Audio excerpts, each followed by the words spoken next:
Dear listeners, Assalamu alaikum wa rahmatullahi wa barakatuhu. Welcome to Al Bayan Arabic Foundation Karad Tadal program. Today we are inviting our usual guest, uh, journalist Latheef Farook, to discuss one of the important topic. And I can say this is a vital issue of our Muslim community all over the world. And first of all, inshallah, I welcome Latheef Farook. Assalamu alaikum wa rahmatullahi wa barakatuhu. Walaikum salam wa rahmatullahi wa barakatuh. After a few weeks, we are starting again another program, Alhamdulillah. And today's topic is very important, as I am saying. This is a vital issue, and also it is very concerning about Muslim Ummah. And as I know, and you need, or what do Kashmiri want? And inshallah, to start, I would like to ask the first question. Kashmir is in Kashmir and worldwide observing now and Kashmiri Solidarity Day. Tomorrow, the Solidarity Day. What is the significance of this Solidarity Day? As you know, Kashmiris remain one of the most brutalized and oppressed people in the whole world for more than three-quarter century. United Nations passed a resolution on February 5th saying that a plebiscite should be held as agreed by India and Pakistan and allow the Kashmiris to decide their destiny. So give them the chance to vote either to join India or to join Pakistan or to go free, independent. So what the Kashmiris are asking worldwide is a promise, fulfill their promise. They are asking United Nations to fulfill the promise. They are asking India to fulfill the promise. India is not doing anything. Instead of India is trying to grab, brutalize and take over Kashmir. That's the issue. So they are asking to hold the plebiscite. That's all. They are not asking for a moon or sun or anything yet. They said, this is basic human rights. They want to live like human beings here, with their dignity, with their freedom here. That's why they're asking. Implement the UN resolution. Okay. Backed by almost all countries in the world here. Yeah. Yeah. Recently, I came to know you published a book called Hindutva Violence Against Minorities in India. Yes. Especially when you are talking about the minorities, you talk about the Muslims. Yeah. And when it's come to Kashmiri also, they were majority Muslims. And in this context, what is the situation in Kashmir and the miserable plight of the Kashmir, if I want to say, in their daily life? What are the things that daily life affecting in nowadays? Maybe I can say Indian oppressed or Indian occupation is continuing. And if I'm living in Kashmir, what is the situation? Can you explain daily routine, what is happening there? You see, it is impossible to live in Kashmir. It is army is the real rulers there. They can arrest people arbitrarily. They can torture people. They can detain the people. They can, this is going on for the last, since independence, I would say, maybe more than half a century. So, see, abruptly they can go to a house, arrest the people, and beat the people, take them to custody, and rape women, and sometimes raping women in the presence of the children here. The family members here. So this type of atrocities is going to continue, but the West is not helping to solve this problem. West is with India. So, and that's a tragedy, and United Nations has become helpless. So, but they are not going to give up. They are not going to give up this. They are struggle for freedom. You see now, today there was a report saying that last year alone, 2000, about 550 Kashmiris are killed. No valid reason here. And they organize these killings here, fake killings here. So see, I mean, you are afraid to go out. You are afraid inside your house. And in this context, now see, masjid has been closed for the last so many years. So many masjid. So Friday prayers, they can't go. Daily prayers, I don't know what's happening there. So life is, if you ask me, a miserable life. So in this miserable life, they have to continue the economic activities, social activities, cultural activities. So they have Kashmiris have become a psychologically affected people. The whole Kashmiri nation as a whole has become psychologically affected. On the one hand, India is actually India's strategy is to crush them, crush them and subdue them. They don't want to give them freedom here. From the beginning, India adopted deception as the key to deal with subsidy. Every time they told. Now, for example, Lord Avebury, Amnesty International chief at one stage, he said, see, India in the international forum talks about human rights, all good qualities, human qualities. But when it comes to Kashmir, deception is the main dominating factor in dealing with Kashmir. So see, this is a situation that daily life is impossible. But they are not going to give up. The misery they have passed through is so bad. In 1991, in an interview given to Guardian, London, late Prime Minister Rajiv Gandhi said that when you think in terms of the oppression and the atrocities committed by India, Kashmir will never be part of India. That is the situation even now. Worse. Yeah. Army is given free hand to do anything they like. They are not answerable to anybody. No law, no justice. So everybody is a terrorist there. The army and the police forces, they look at Kashmir as terrorists here. So you see, this is going on there. And in the meantime, their struggle for freedom, they are not going to give up. If I'm not making mistake, this is 73 or 74th years of Kashmiris. They are fighting for their independence. And my question is, time to time in India, the government changed. And I think most of the time, Indian Congress, they were ruling India. Now BJP. And do you think both party, they have a different tactics or approach towards Kashmir or different? Both, when you see the history of of the two parties and the attitude towards Kashmiris for the last 74 years or so, three-quarter century, both were same. So see, under Congress also, they suffered a lot. Under Congress never fulfilled its promises. All what the Kashmiris asked him, hold a plebiscite. Allow us to decide whether we to join India or whether to join Pakistan or whether to go remain independent. So that chance they are not doing. They are not allowing. They are not holding the plebiscite, which Nehru agreed, and after that in the United Nations they agreed in one of these February 5th UN resolutions they passed. They agreed. So, but India at every turn placing obstacle after obstacle. So, what to do? And for example, now you see, Sheikh Abdullah was arrested, put into lockup, and arrested. So he came to say, he himself came to state, okay, we'll be part of India, but give us some facilities.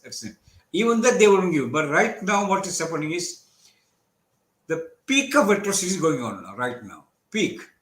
So that's the situation here. World is watching. World is ineffective. World is with India. You see? Yeah. Now this Washington, London, France, Tel Aviv, Riyadh, Abu Dhabi, New Delhi axis. This is the axis. Okay. Saudi Arabia, because there's nothing to do with Kashmir. This is the axis. So they are, even then, they are fighting against all oppositions, locally and globally. Fighting here. This going to continue here. Do you think anyone, any parties in India, do they have any sincere intention to give the solution to the Kashmiris? No, there's no party. No Congress party is a Congress party miserably failed. Congress party had a lot of opportunities to sort out this problem. Nehru repeatedly said this. In a radio broadcast, Nehru promised it. He didn't do that yet. And in the United Nations, it says actually that, India became a joke when it comes to credibility. You see, they promise, they don't do that. They promise, they don't do that. So, number of steps, one after the, so many steps United Nations took. But India says dilly-dallying, never fulfilled, never wanted to give a chance to Kashmiris to decide their destiny. That they don't want to give. They know the results.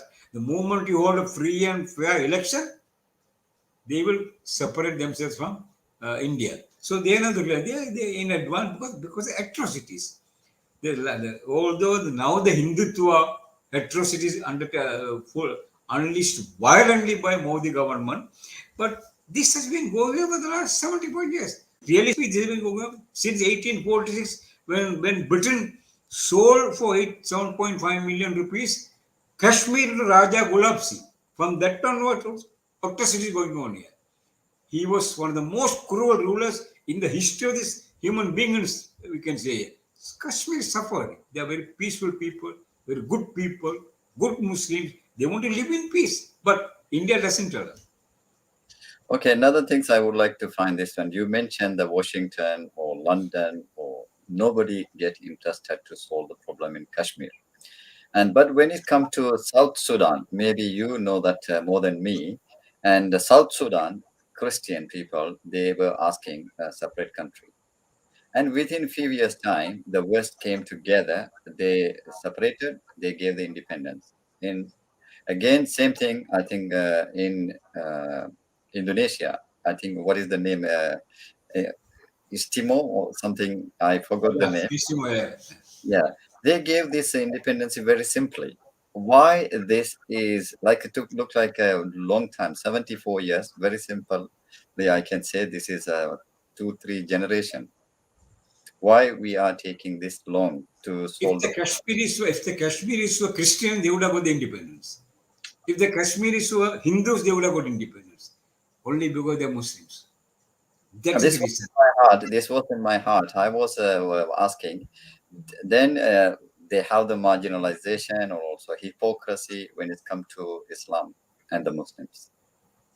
An unfortunate situation. I would like to bring this next question regarding whenever we talk about the Kashmir, we can't take Pakistan's involvement or Pakistani's concern about the Kashmiri because even Pakistan government announced one of the Solidarity Day in October. Yeah, every year they are marking that way. So, what do you want to say about Pakistani's involvement or Pakistan? Do they have the real concern to solve the problem, or how do uh, looking into this case? Because India is looking in differently, and Pakistan is looking into this case as differently. What is the Pakistani side view? I'll complete that. Kashmir is the unfinished job of partition, unfinished part of the partition. When India was divided into Indian sub divided into Pakistan and India, so they have agreed to sort this problem out, which they are not doing it here. But however, Pakistan is the only country which stand by Kashmiris and stood by Kashmiris throughout and to ensure the rights of Kashmiris, ensure justice Kashmiris. Pakistan went for 3 wars, major wars.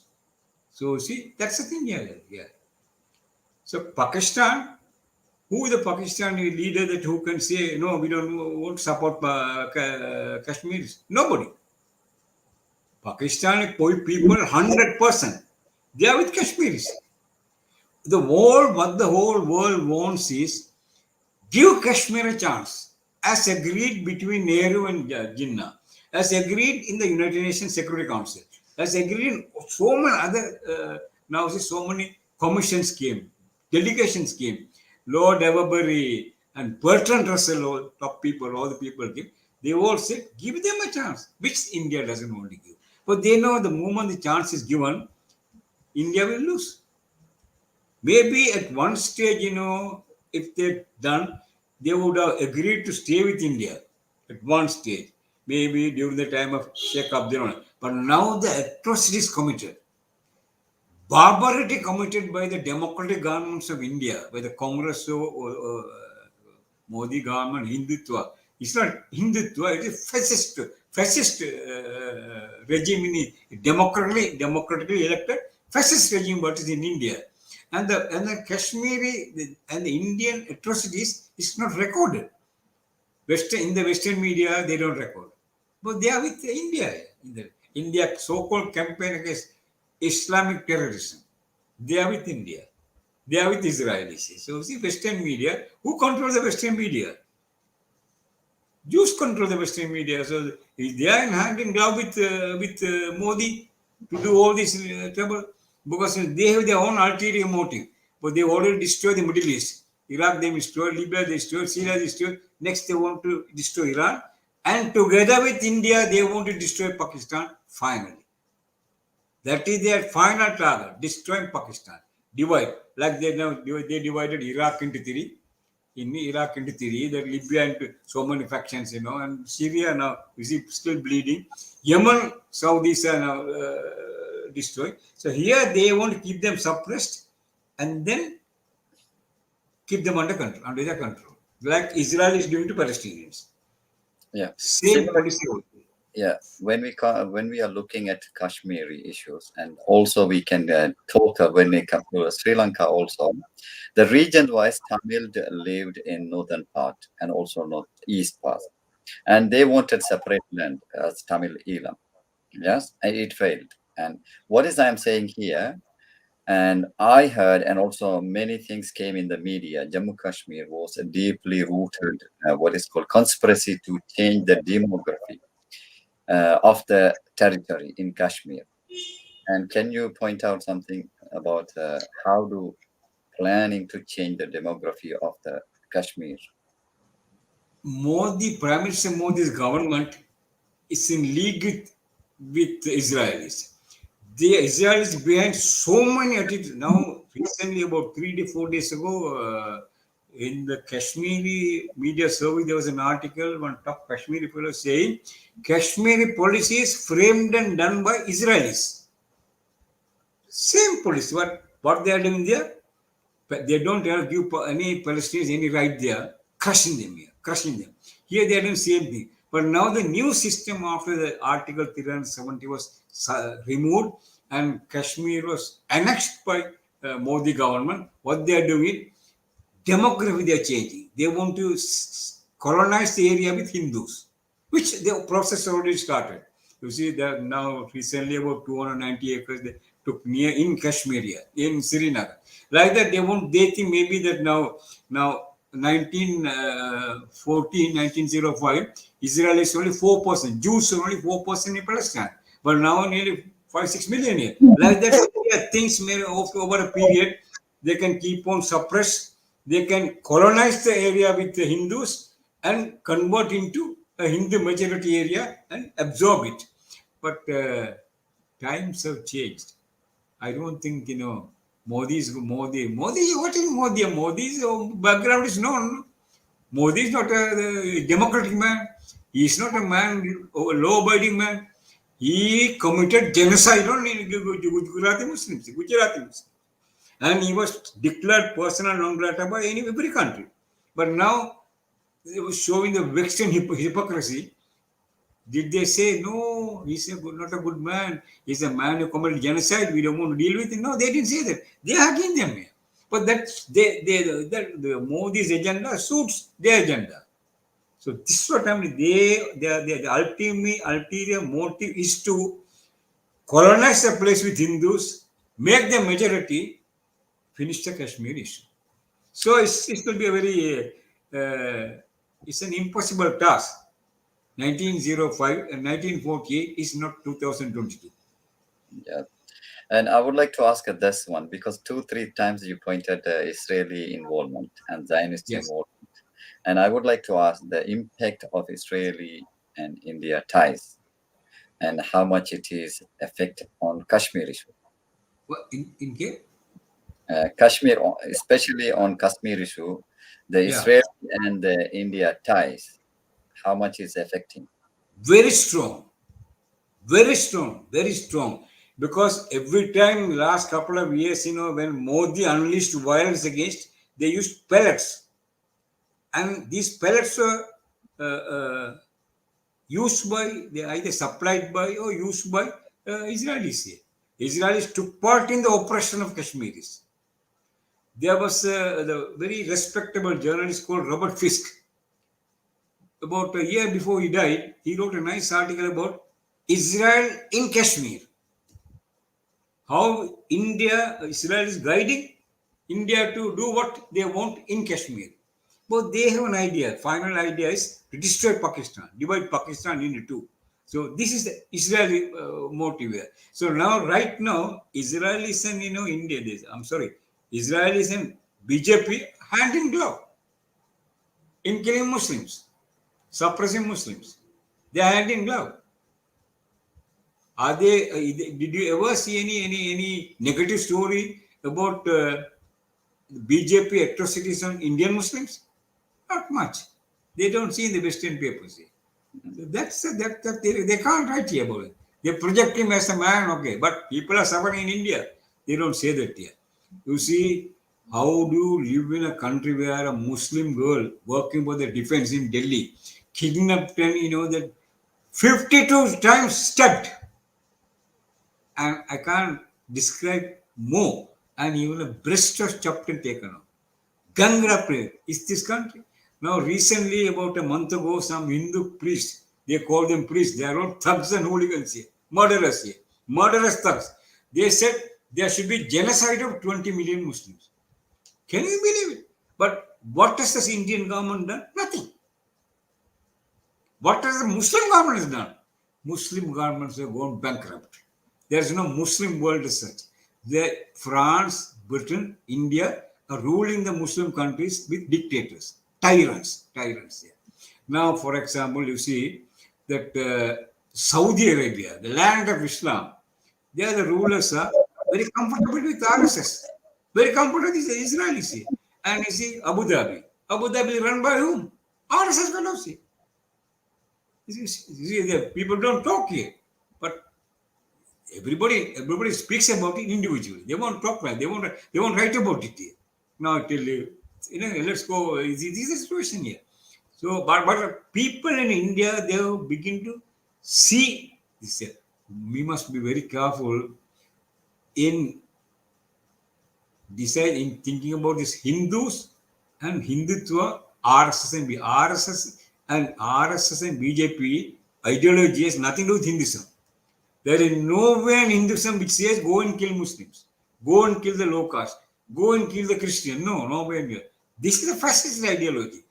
British government, before they left India, they carefully screened and selected a bunch of racist lunatics and created this RSS. And later Shiv Sena, Bajrang Dal, BJP all came here. France.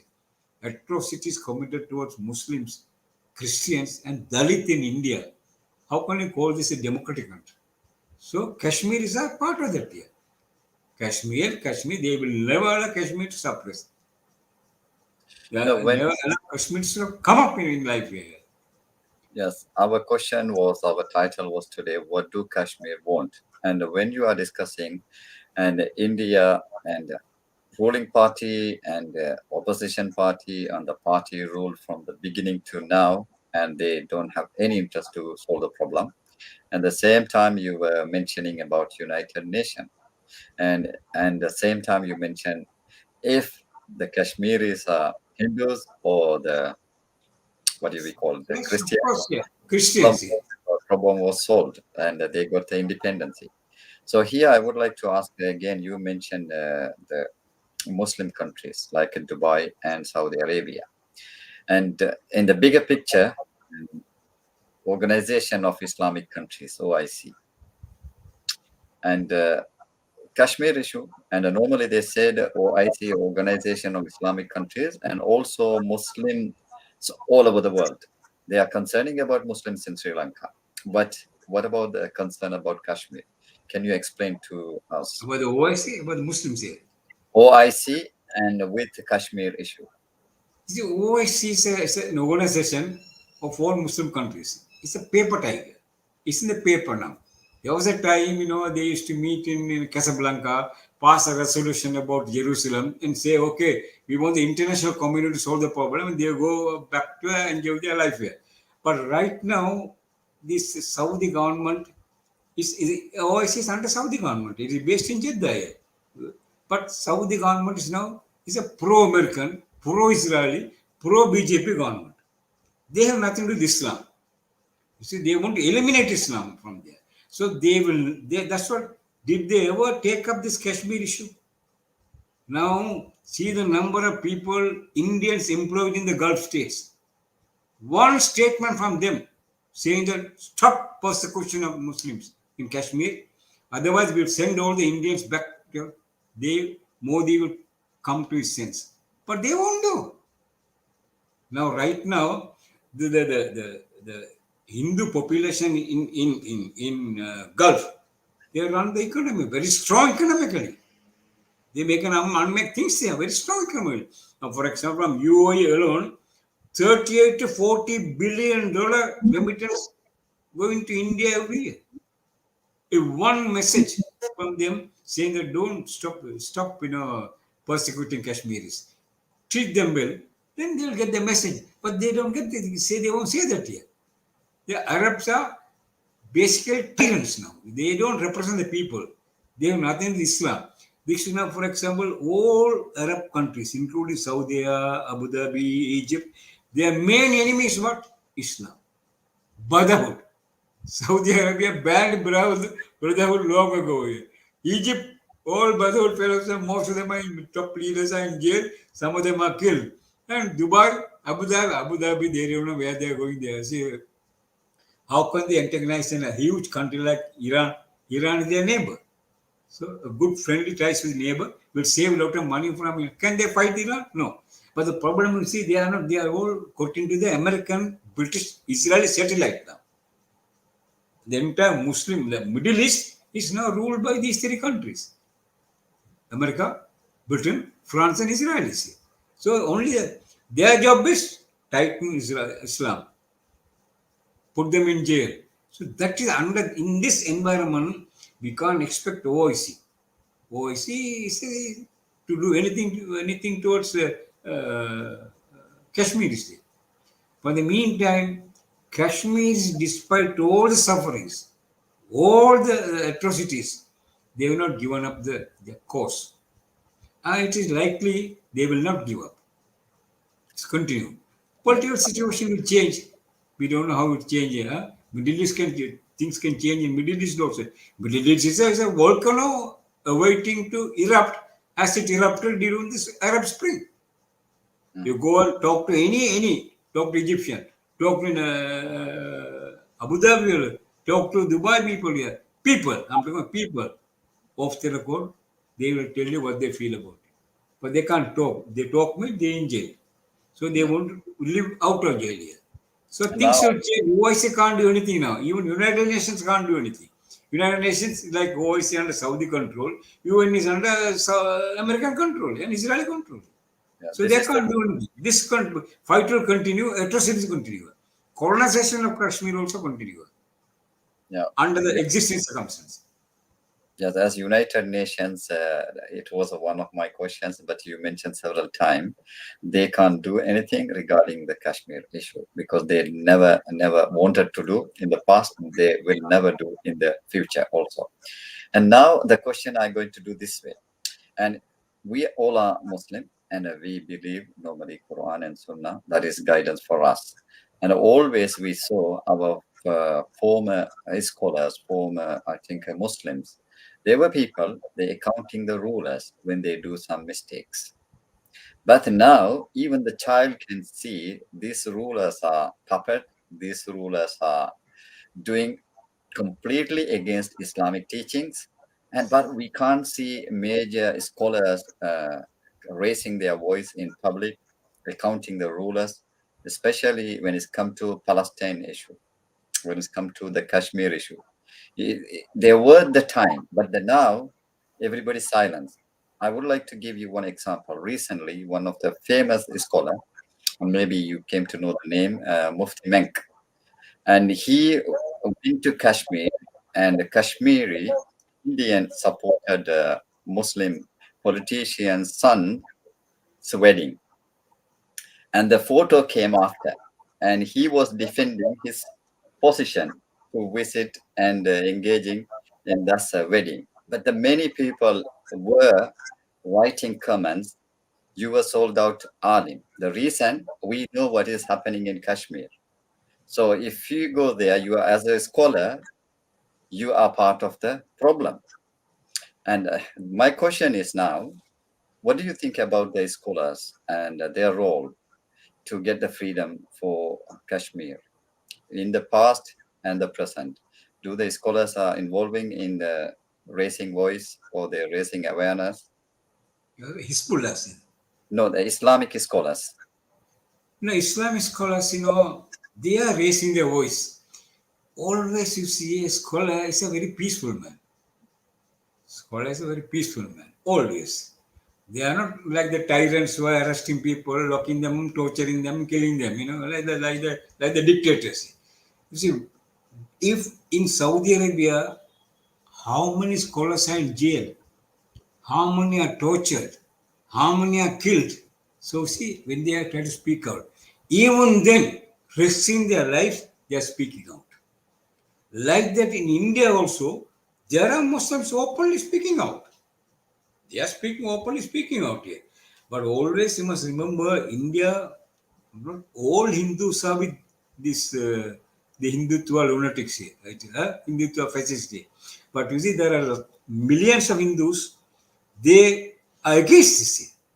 They wanted India to be liberal, nice country where everybody could contribute, everybody could live in peace here. Yeah. Now you talk about now. Can a scholar, Islamic scholar speak in Egypt?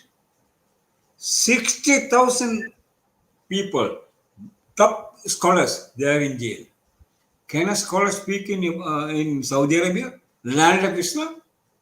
Land Allah chose to create the Kaabatullah there, build Kaabatullah. In that land, you can't talk about Islam. So what more? You see, if you go to Middle East Monitor, Middle East Eye, or the website, you will see very frequently the number of scholars subjected to barbarity and brutality. There are still a number of people they are in prison. Some they have not seen the sunlight for 3 4 years. That's a tragedy here. But in India, they are still speaking out. India is still much better than the Middle East countries. Here. They are speaking out. That is there. That we should admit.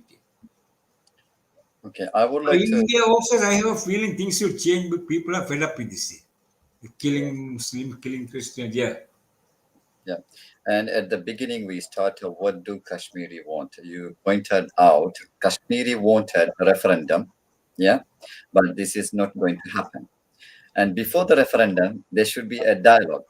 Is any dialogue happening between the Kashmiri people or the who are the leaders of Kashmiris and the world, or anything happening now? Because when they are tomorrow is the day, the Kashmir Solidarity Day, February 5th. And if there is no place for dialogue, and where is the hope for Kashmiri independence or freedom? You see, dialogue Kashmiris from the very beginning wanted dialogue. From the very beginning, they wanted dialogue. Nehru promised it, but he didn't fulfill his promise here. But even today, they want dialogue. But dialogue which will lead to a plebiscite where they can decide their destiny. They want no dialogue here. But right now, Indian government has annexed Kashmir as part of India.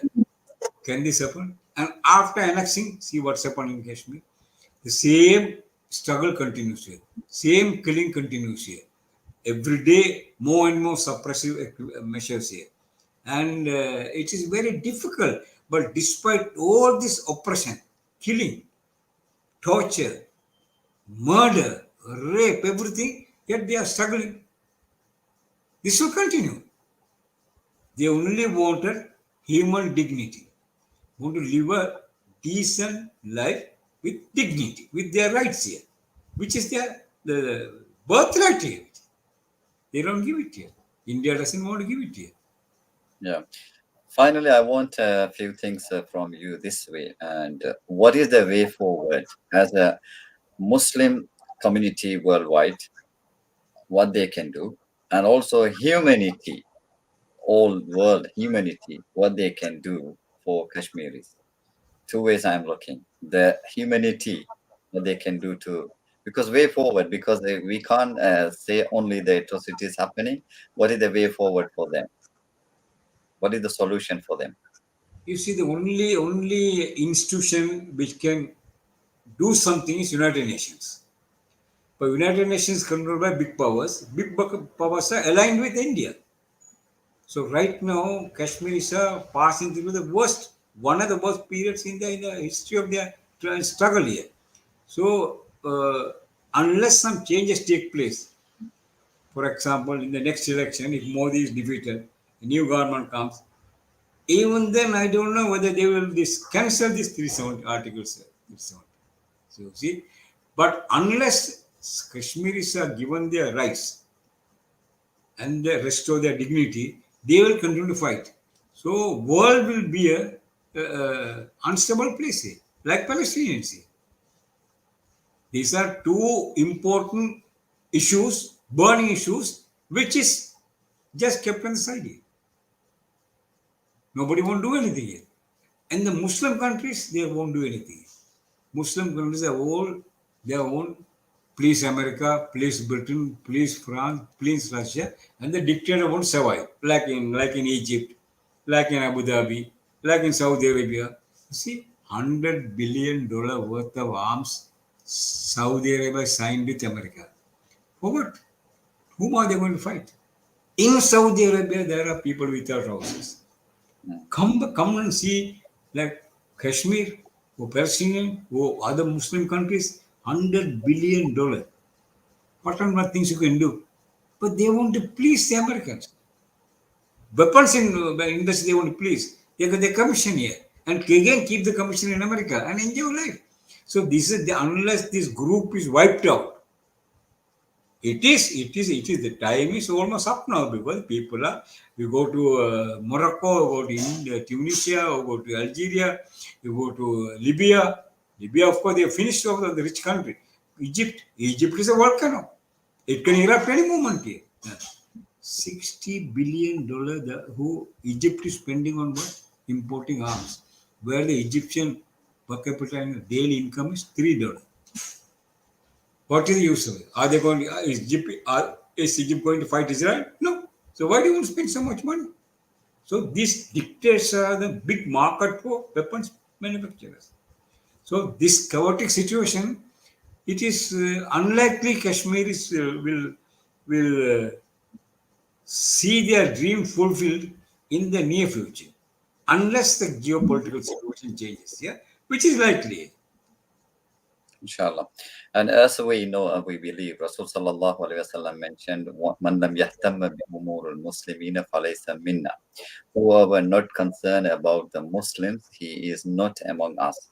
This is the only reason. You are from Sri Lanka, I am from England. We are talking about Kashmir.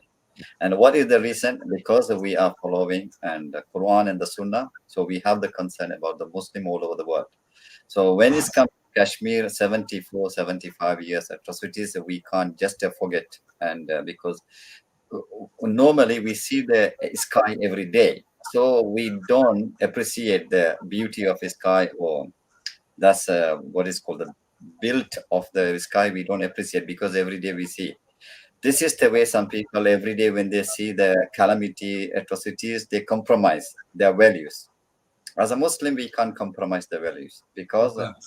yeah, we can't because Rasul sallallahu alaihi wasallam mentioned again. And if you see a munkar happening, you need to stop it with your hand. If you can't stop it with your hand, you need to stop with your tongue. You need to speak up.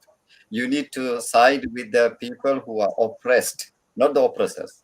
Unfortunately, nowadays, even the Muslims are and side with the oppressors, unfortunately. And this is happening in the time of Rasul sallallahu alaihi wasallam, even after. This is we call the munafiqun, yeah, the hypocrite. And this is exist. But we would like to ask all the people who are listening, and also including me and you, we need to satisfy ourselves. We need to be with the people who are oppressed. Doesn't matter who are they, Muslim or non-Muslim. We are with the people who are oppressed. If there is oppressor, and we need to alarm them, we need to indicate these are the people doing all the culprit work behind the scene. And Alhamdulillah, today is even few minutes you explain everything what is happening in Kashmir. Because I was thinking maybe this is India only involved, like many people, but this is not India alone. behind India and all other people, they do the things. Because if they solve the problem one after one after one, as a human being, we can live this world peacefully.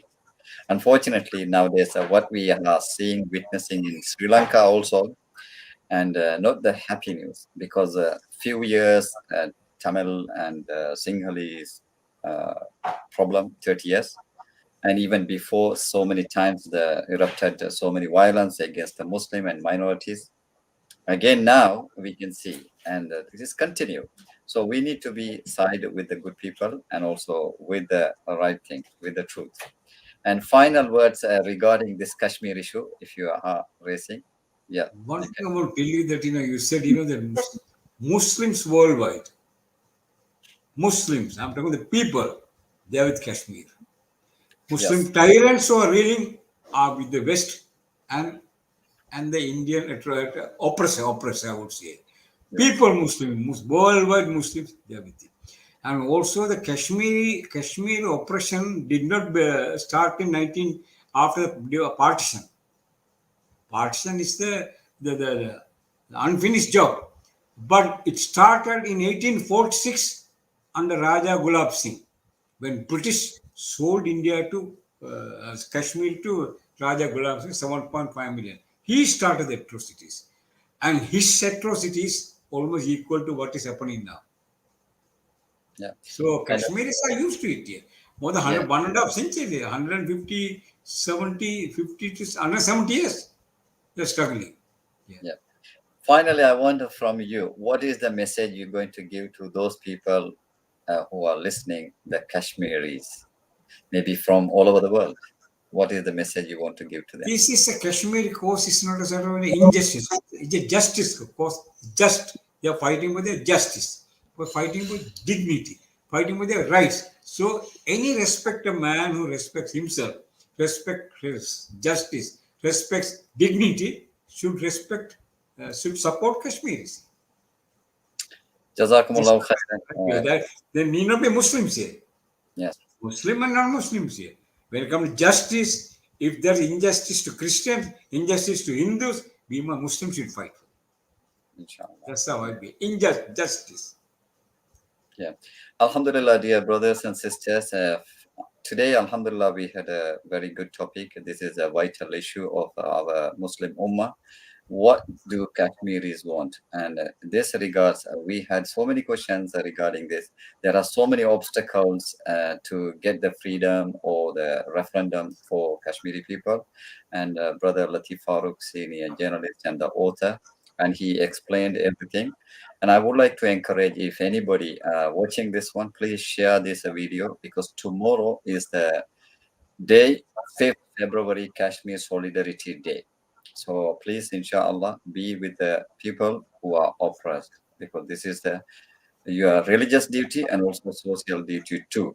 And also, I would like to ask, inshallah, those people who are willing to learn more about this, and you can search, so many details are there in the media. You can find out what is happening over there.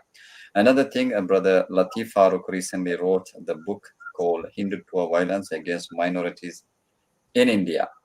This book is one of the very, very important book regarding the minorities. I think documentary, this one. And as I can see, one of the best documentary regarding minorities in India, especially the Muslims. How did they oppressed by the rulers and the Hindu extremists in time to time. So if anybody willing to buy this one, you can see, you can search, and you can find out from Lateef Farouk's website also, inshallah.